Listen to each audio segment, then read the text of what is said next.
Hello everyone. आज बात करेंगे हम टाइप्स ऑफ न्यूरल नेटवर्क्स के बारे में, जो एआई और डीप लर्निंग के कोर कंसेप्ट है। न्यूरल नेटवर्क्स अलग-अलग तरह के प्रॉब्लम सॉल्व करता है, जैसे इमेज रिकॉग्निशन, स्पीच प्रोसेसिंग और डेटा प्रिडिक्शन। तो चलिए जानते हैं डिटेल्स में इनके बारे में। पहला है हमारा फीड फॉरवर्ड न्यूरल नेटवर्क। सबसे जो एक बेसिक टाइप है न्यूरल नेटवर्क का। यहाँ डेटा एक डायरेक्शन में फ्लो करता है, from input layer to output layer. First है हमारा इनपुट लेयर, डेटा को एक्सेप्ट करता है। सेकेंड हिडन लेयर, प्रोसेसिंग करता है। और थर्ड आउटपुट लेयर, रिजल्ट देता है। फॉर एग्जाम्पल, अगर एक ईमेल स्पैम है या नहीं, इसका डिसीजन एफएनएन ले सकता है। नेक्स्ट है हमारा कन्वोल्यूशनल न्यूरल नेटवर्क, की जो एक इमेजेस और वीडियोस के लिए बेस्ड है। सीएनएन का काम है पैटर्न्स आइडेंटिफाई करना, जैसे एजेस और टेक्सचर्स। ये मल्टीपल लेयर्स का यूज करता है। Convolutional network neural convolutional layers जो फीचर एक्सट्रैक्शन के लिए यूज होता है। उसके बाद है पुलिंग लेयर, फीचर्स को सिंप्लीफाई करने के लिए यूज होता है। उसके बाद है फुली कनेक्टेड लेयर, जो क्लासिफिकेशन के लिए यूज होता है। अम, अगर एक इमेज में कैट है या डॉग है, ये हमें आइडेंटिफाई करना है, तो सीएनएन यूज कर सकते हैं वहां पर डिटेक्ट करने के लिए। उसके बाद है हमारा recurrent neural network. Recurrent neural network जो सीक्वेंशियल डेटा हैंडल करता है। इसका यूनिक फीचर है कि ये प्रीवियस इनपुट का कंटेक्स्ट याद रखता है। आरएनएन टाइम सीरीज डेटा या टेक्स्ट बेस्ड एप्लीकेशन के लिए यूज होता है। फॉर एग्जांपल, आपका गूगल ट्रांसलेट आरएनएन का एग्जांपल है। नेक्स्ट हमारा वेदर प्रेडिक्शन भी आरएनएन के लिए यूज कर सकते हैं। उसके बाद है हमारा जनरेटिव एडवर्साइल सीरियल नेटवर्क्स, गैन, उसे गैन कहते हैं। तो ये जो गैन है वो गैन दो न्यूरल नेटवर्क्स का कॉम्बिनेशन होता है। दो न्यूरल नेटवर्क्स का कॉम्बिनेशन होता है, जनरेटिव एंड डिस्क्रिमिनेटिव। जनरेटिव नया डेटा बनाता है और डिस्क्रिमिनेटर डिसाइड करता है कि डेटा रियल है या फेक है। तो एग्जाम्पल के लिए गैन का यूज डीप फेक वीडियोस बनाने के लिए और नए म्यूजिक या आर्ट जनरेट करने में होता है। उसके बाद ही हमारा डीप न्यूरल नेटवर्क, उसे शॉर्ट में हम डीएनएन कहते हैं, is a advance type of artificial neural network that consist of multiple hidden layers between the input and output layers. और ये ज्यादा जितना ज्यादा लेयर्स होती है इसमें, मॉडल उतना ही कॉम्प्लेक्स और पावरफुल होता जाता है। डीप न्यूरल नेटवर्क के ज्यादातर एप्लीकेशन डीएनएन पर ही बेस्ड है, जैसे सेल्फ ड्राइविंग कार्स और मेडिकल डायग्नोसिस, इसमें ये यूज होता है। नेक्स्ट पॉइंट है हमारा single layer perceptron. Single layer perceptron एक बहुत ही बेसिक न्यूरल नेटवर्क मॉडल है, जिसका ये एक सिंपल और पावरफुल मॉडल है जो बाइनरी क्लासिफिकेशन प्रॉब्लम के लिए यूज होता है। तो चलिए स्टार्ट करते हैं क्या होता है सिंगल लेयर के बारे में, सिंगल लेयर परसेप्ट्रॉन के बारे में जानते हैं। तो single layer perceptron is one of the simplest type of artificial neural network, primarily use for binary classification, क्योंकि ये बाइनरी क्लासिफिकेशन के लिए यूज होता है, जैसे कि 0 और 1 में। ठीक है। It consist of single layer of weights connecting the input feature to the output feature. ठीक है। तो इसके कुछ की कंसेप्ट होते हैं, उसके बारे में जानते हैं। पहला है इनपुट। इनपुट हम डिनोट करते हैं x1 x2 से, x1 x से। तो x1 x2 up to xn तक हम यहाँ पर इनपुट ले सकते हैं। इनपुट वही फीचर है जो हमारे डेटा से आते हैं। फॉर एग्जाम्पल, अगर हम एक ईमेल स्पैम क्लासिफाई बना रहे हैं, तो इनपुट हो सकता है ईमेल की लेंथ, कीवर्ड्स का काउंट, एक्सेट्रा। ठीक है। उसके बाद है वेट्स। वेट्स हम डिनोट करते हैं W से। हम यहाँ पर वेट्स जितनी इनपुट्स होगी उतनी ही यहाँ पर कोरिस्पॉन्डिंग वेट्स होगी, वेट 1 वेट 2 और वेट एन तक। हर इनपुट के साथ एक वेट होता है जो डिसाइड करता है कि उस इनपुट का आउटपुट पर कितना इफेक्ट होगा। उसके बाद है हमारा बायस। बायस हम डिनोट करते हैं बी से। बायस एक एडिशनल पैरामीटर है जो आउटपुट को शिफ्ट करने के काम आता है। ये इंश्योर करता है कि मॉडल फ्लेक्सिबल हो। उसके बाद है हमारा समेशन फंक्शन जो हम z से डिनोट करते हैं। ये फंक्शन इनपुट और वेट को कंबाइन करता है। इसका फॉर्मूला समेशन है, यहाँ पर दिखाई दे रहा है। ठीक है, जिसे हम वेट और इनपुट के और बायस से यहाँ पर उसके अंदर ले रहे हैं। ठीक है, इसका मतलब है कि हर इनपुट का वेट के साथ मल्टीप्लिकेशन होता है। ठीक है, यहाँ पर जो दिखाई दे रहा है हर इनपुट के वेट के साथ मल्टीप्लिकेशन होता है, फिर सबका सम और बायस ऐड करता है। ठीक है, और सबका सम और उसका बायस ऐड यहाँ पर हो जाता है। उसके बाद है activation function. Activation function summation को प्रोसेस करके एक फाइनल आउटपुट देता है। सिंगल लेयर परसेप्ट्रॉन के लिए हम स्टेप फंक्शंस यूज करते हैं। तो यहाँ पर f of zero equals to दे रहा है 0 और 1।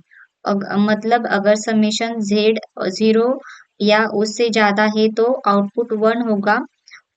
अगर z से 0 से छोटा है तो आउटपुट 0 होगा। Working of single layer perceptron.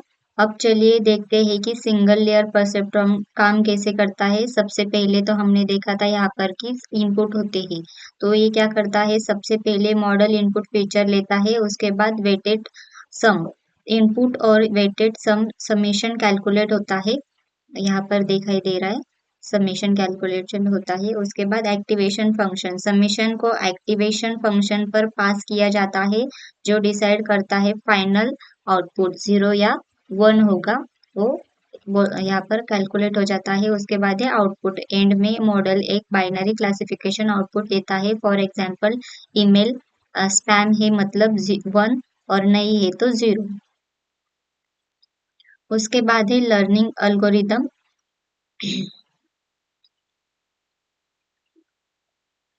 आप जानते हैं कि सिंगल लेयर परसेप्ट्रॉन को ट्रेन कैसे करते हैं।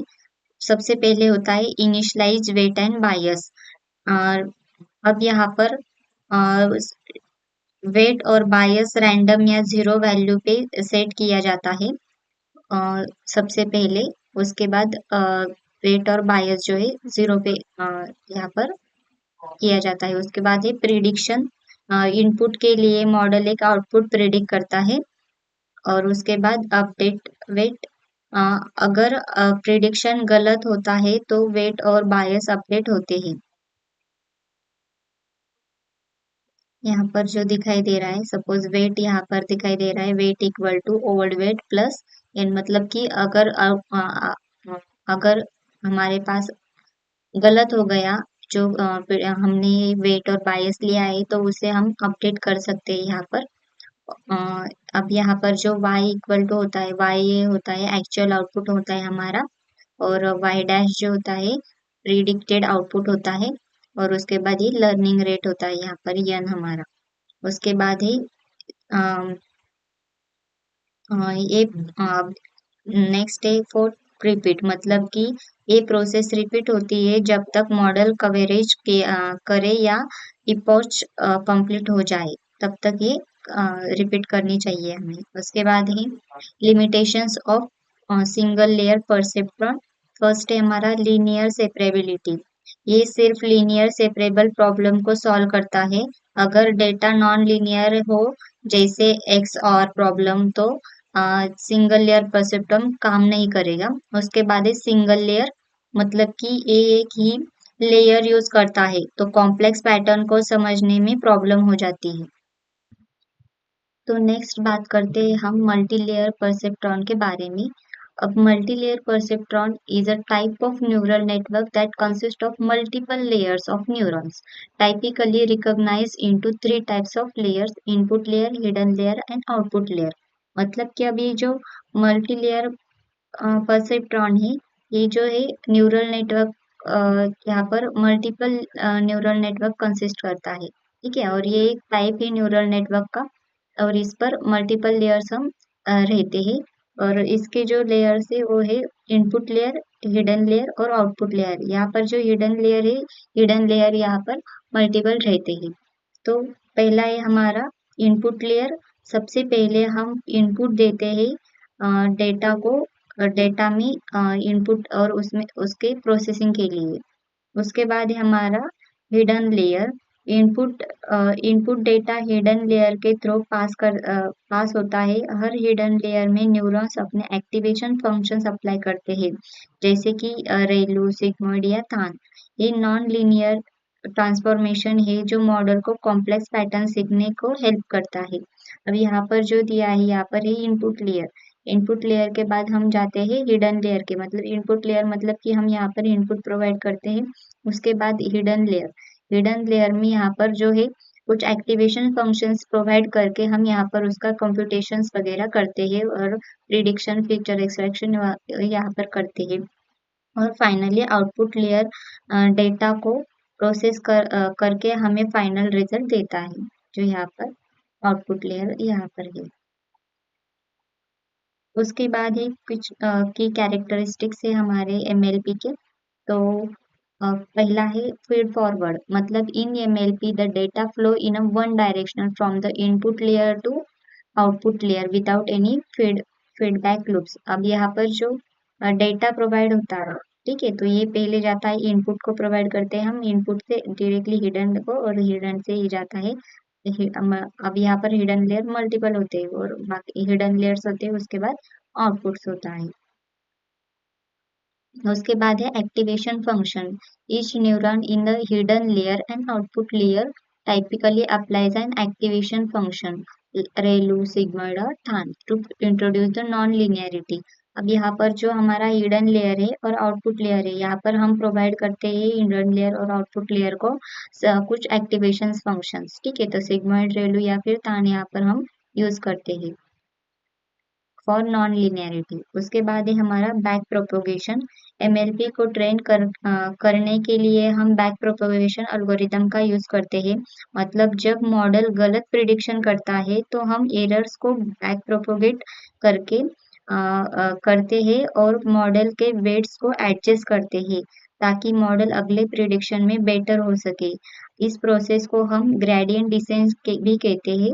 हर इटरेशन के बाद मॉडल अपने वेट्स को थोड़ा एडजस्ट करता है ताकि वो लॉस लॉस मिनिमाइज कर सके, ठीक है। तो ग्रेडियंट डिसेंट यहाँ पर यूज करते हैं हम। उसके बाद है एप्लीकेशंस। अब ये किधर यूज होता है एमएलपी? तो एमएलपी का यूज बहुत जगह होता है, जैसे कि इमेज रिकॉग्नाइजेशन।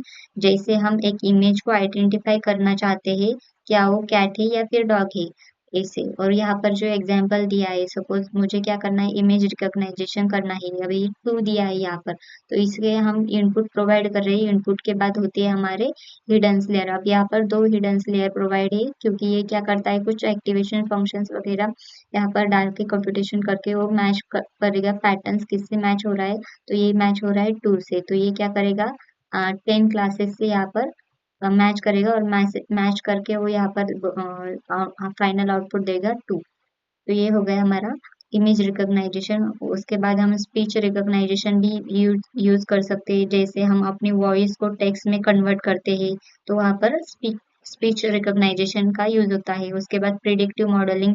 एमएलपी को फाइनेंशियल प्रिडिक्शंस, सेल्स प्रिडिक्शन और इन हेल्थ केयर में भी यूज किया जाता है, ठीक है। तो ये था हमारा मल्टी लेयर परसेप्टर। आज हमने बहुत सारे न्यूरल नेटवर्क्स के टाइप्स देखे और उसके बाद हमने सिंगल लेयर और मल्टी लेयर भी देखा।